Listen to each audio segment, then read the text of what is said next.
Good morning all of you. मैं कल्पना।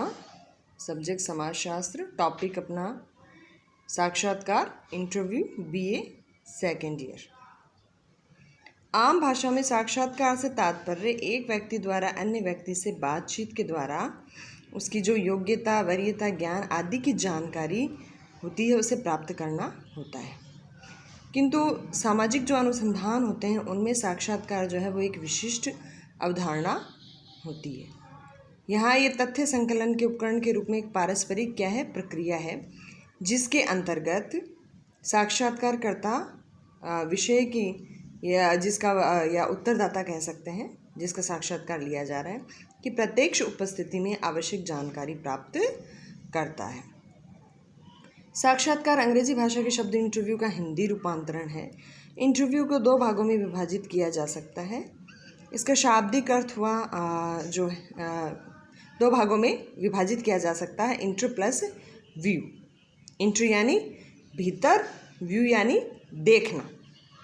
ठीक है, तो शाब्दिक अर्थ हुआ आंतरिक दर्शन या आंतरिक रूप से देखना, अर्थात आंतरिक तथ्यों को जो जानने की प्रक्रिया है उसे क्या है, साक्षात्कार कहते हैं। ठीक है, आंतरिक रूप से मतलब जो आमने सामने के संबंध होते हैं जिसमें साक्षात्कारकर्ता जो होता है वो उत्तरदाता से उसके बारे में जानकारी प्राप्त करने की कोशिश करता है। तो कहने का मतलब ये है कि साक्षात्कार जो है वो विशिष्ट उद्देश्यों की प्राप्ति के लिए साक्षात्कारकर्ता एवं उत्तरदाता के मध्य आमने सामने का वार्तालाप या उत्तर प्रत्युत्तर है। नेक्स्ट इसकी कुछ विशेषताएं भी हैं। जैसे भी विशेषताएं या लक्षण यही होंगे कि भी साक्षात्कार के लिए जो है वो क्या क्या ज़रूरी होता है। सबसे पहले 2 या 2 से अधिक व्यक्ति होने चाहिए। अकेले व्यक्ति का कोई इंटरव्यू नहीं हो सकता है। आमने सामने की जाहिर सी बात है 2 या 2 से अधिक व्यक्ति होंगे, उत्तर प्रत्युत्तर होंगे तो आमने सामने के संबंध होंगे। इनका कोई विशिष्ट उद्देश्य भी होता है साक्षात्कार का। और लास्ट में जो है क्या है, सामग्री जो संकलन करने का अनुसंधान के माध्यम से प्रयत्न किया जाता है। साक्षात्कार के कुछ प्रमुख उद्देश्य हैं। जैसे प्रथम है नवीन प्राकल्पनाओं का निर्माण। इसमें क्या होता है कि साक्षात्कार द्वारा अनुसंधानकर्ता को भिन्न भिन्न व्यक्तियों की क्या भावनाएं जो होती हैं, विचार जो होते हैं, मनोवृत्तियाँ आदि की जानकारी होती है, जिसके आधार पर वह नवीन प्राकल्पनाओं का क्या है, निर्माण कर सकता है। नेक्स्ट है प्राथमिक सामग्री का संकलन। इसमें होता है कि साक्षात्कार का उद्देश्य व्यक्तियों से प्रत्यक्ष संपर्क स्थापित करके सामग्री का संकलन करना है। इसमें चूंकि 2 या 2 से अधिक व्यक्ति प्रत्यक्ष अथवा आमने सामने के संपर्क द्वारा क्या करते हैं, सूचनाएं एकत्र करते हैं। भाई इंटरव्यू लिया जाता है तो एक तो इंटरव्यूअर होता है, साक्षात्कारकर्ता लेने वाला, एक जो है इंटरव्यू देने वाला उत्तरदाता होता है। तो उन दोनों के बीच में क्या आमने सामने के संपर्क होते हैं। ठीक है, और इसमें क्या होता है कि व्यक्ति के आंतरिक और बाह्य विभिन्न पक्षों से जो भी संबंधित जानकारी है वो एकत्र की जाती है। फिर गुणात्मक तथ्यों का ज्ञान। साक्षात्कार के द्वारा अध्ययन किए जाने वाले समूह के सामाजिक गुण जैसे मूल्यों, नियमों, व्यवहार प्रतिमानों, आदर्शों, रुचियों व विश्वासों आदि गुणात्मक तथ्यों का ज्ञान प्राप्त होता है। फिर निरीक्षण के अवसर प्राप्त करना।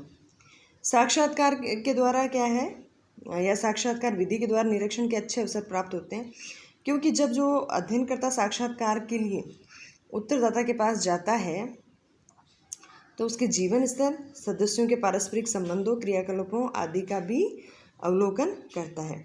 इस प्रकार इस विधि द्वारा अनुसंधानकर्ता साक्षात्कार के साथ साथ अवलोकन विधि का भी क्या स्वतः ही उसको मतलब उसकी जानकारी मिल जाती है। अवलोकन कहते हैं, अवलोकन विधि के का भी लाभ उसको मिल जाता है। अब नेक्स्ट है अपना साक्षात्कार के प्रकार या प्रविधियाँ।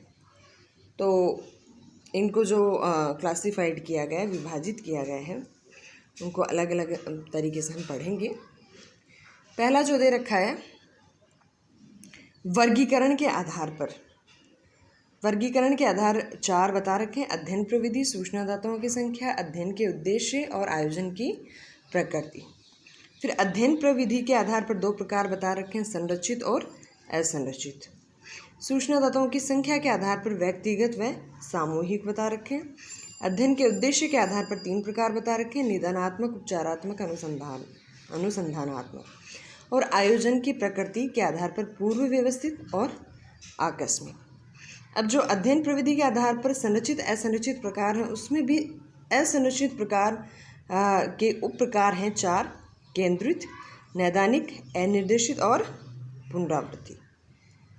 तो सबसे पहले हम अध्ययन प्रविधि के आधार पर जो 2 वर्गीकरण हैं वो पढ़ेंगे, संरचित साक्षात्कार और असंरचित साक्षात्कार। संरचित साक्षात्कार को नियंत्रित अथवा क्या है, औपचारिक साक्षात्कार भी कहा जाता है। ये एक ऐसी प्रविधि है जिसमें पहले ही क्या निर्धारित प्रश्नों की एक सूची जो है वो प्रश्नों की एक सूची की सहायता से उत्तरदाताओं से संपर्क स्थापित करके उनका क्या साक्षात्कार लिया जाता है तथा प्राप्त उत्तरों को उसी समय लिख दिया जाता है। तो इस प्रकार के साक्षात्कार में क्या है, साक्षात्कारकर्ता के ऊपर विशेष नियंत्रण होता है। ठीक है, उसे अनुसूची के अतिरिक्त अन्य किसी प्रकार के प्रश्न पूछने की क्या होती है, फ्रीडम नहीं होती है, क्योंकि प्रश्न जो होते हैं वो पहले से ही निर्धारित कर लिए जाते हैं। इसलिए जो साक्षात्कारकर्ता होता है उसको क्या है, ज़्यादा उसमें फेरबदल करने की स्वतंत्रता नहीं होती है, या उसको क्या है, उसमें इंटरफेरेंस की स्वतंत्रता नहीं होती है। इसलिए जो पहला संरचित साक्षात्कार क्या होता है, वो पूर्णतः औपचारिक साक्षात्कार होता है। सेकंड है असंरचित साक्षात्कार। इसमें क्या, ये उसका उल्टा होता है संरचित साक्षात्कार का। इसमें उत्तरदाताओं से विभिन्न प्रकार के प्रश्न पूछने के लिए साक्षात्कारकर्ता जो होता है वो स्वतंत्र होता है। इसे अनियंत्रित अथवा अनौपचारिक साक्षात्कार भी कहा जाता है, क्योंकि इसमें बिना किसी पूर्व अनुसूची की सहायता के साक्षात्कारकर्ता जो होता है कुछ मुख्य प्रश्न पूछता है और उत्तरदाता स्वतंत्रता पूर्वक उन प्रश्नों के उत्तर देता है। इस प्रकार के जो साक्षात्कार हैं उनमें प्रश्न करने का तरीका, प्रश्नों की क्रमबद्धता तथा साक्षात्कार की जो प्रक्रिया है वो सभी कुछ पहले से क्या असंरचित और अनिश्चित होती है। इसीलिए साक्षात्कारकर्ता को इसमें इंटरफेयर करने का, अपने तरीके से प्रश्न पूछने का, प्रश्नों में फेर बदल अपने हिसाब से वो करने का पूरी तरह उसको अधिकार होता है। फिर इसमें जो असंरचित साक्षात्कार है उसमें जो पहला साक्षात्कार है केंद्रित साक्षात्कार, इसके बारे में हम पढ़ेंगे कि केंद्रीय साक्षात्कार के अंतर्गत अध्ययनकर्ता को क्या है, किसी पूर्व निर्धारित विषय पर केंद्रित रहकर ही विभिन्न प्रकार के प्रश्न क्या है करने पड़ते हैं। साक्षात्कारकर्ता जिन समाजशास्त्रीय प्राकृतिकताओं का निर्माण करता है उनसे संबंधित अध्ययन के पक्षों को ध्यान में रखकर किसी भी क्रम में किसी भी प्रकार के प्रश्न पूछने के लिए वो क्या है, स्वतंत्र होता है। इस प्रकार के साक्षात्कार का प्रयोग जो है सर्वप्रथम मर्टन तथा उसके सहयोगी पैट्रिसिया कैंडाल ने किया था। ये इम्पोर्टेंट है नेम, मर्टन और उसके सहयोगी पैट्रिसिया कैंडाल ने इसका सबसे पहले उपयोग किया था। नेक्स्ट है नैदानिक साक्षात्कार। नैदानिक साक्षात्कार का जो उद्देश्य है उत्तरदाताओं के जीवन के अनुभवों को जानना है। इस साक्षात्कार में क्या होता है कि साक्षात्कारता इस विषय में सावधान रहता है कि उसके अध्ययन से संबंधित विभिन्न पक्ष क्या हैं, और लेकिन उत्तरदाताओं के अनुभव जानकारी प्राप्त करने के लिए उसे किसी भी ढंग से क्या प्रश्न करने की स्वतंत्रता होती है। इसमें जो है जैसे इस प्रकार के जो साक्षात्कार का प्रयोग व्यक्ति के जीवन इतिहास को जानने के लिए या फिर जेल सुधार के विषय में कैदियों के विचारों को जानने के लिए, मानसिक रोगियों से वार्तालाप करने के लिए मुख्य रूप से किया जाता है। इसे नैदानिक साक्षात्कार इसलिए कहा जाता है क्योंकि इसके माध्यम से अनेक ऐसे अनुभवों को जाना जा सकता है जो किसी व्यवस्था में सुधार करने में क्या होते हैं, सहायक होते हैं। फिर नेक्स्ट अनिर्देशित साक्षात्कार। अनिर्देशित साक्षात्कार जो होता है वो असंरचित साक्षात्कार की एक प्रविधि है। ये एक ऐसी स्थिति को स्पष्ट करता है जिसमें किसी विशेष सूचना के स्पष्टीकरण में क्या होता है कि अध्ययनकर्ता या साक्षात्कारकर्ता की तुलना में उत्तरदाता का जो स्थान है वो अधिक महत्वपूर्ण होता है। इसके अंतर्गत जो है साक्षात्कारकर्ता एक विशेष विषय पर उत्तरदाता से प्रश्न तो करता है, लेकिन वह किसी भी रूप में उसके द्वारा दिए गए उत्तर को प्रभावित करने का क्या है, प्रयत्न नहीं करता है। साक्षात्कारकर्ता का जो कार्य है वो उत्तरदाता को केवल किसी विषय पर बोलने के लिए प्रोत्साहित करना होता है और इस कार्य के लिए एक स्वतंत्र वातावरण का निर्माण किया जाता है। उत्तरदाता किसी भी विषय पर अपने कथन में जिन विचारों को व्यक्त करता है, साक्षात्कारकर्ता जो होता है उन्हीं में से सूचनाएं अपनी कलेक्ट कर लेता है। फिर नेक्स्ट है पुनरावृत्ति साक्षात्कार।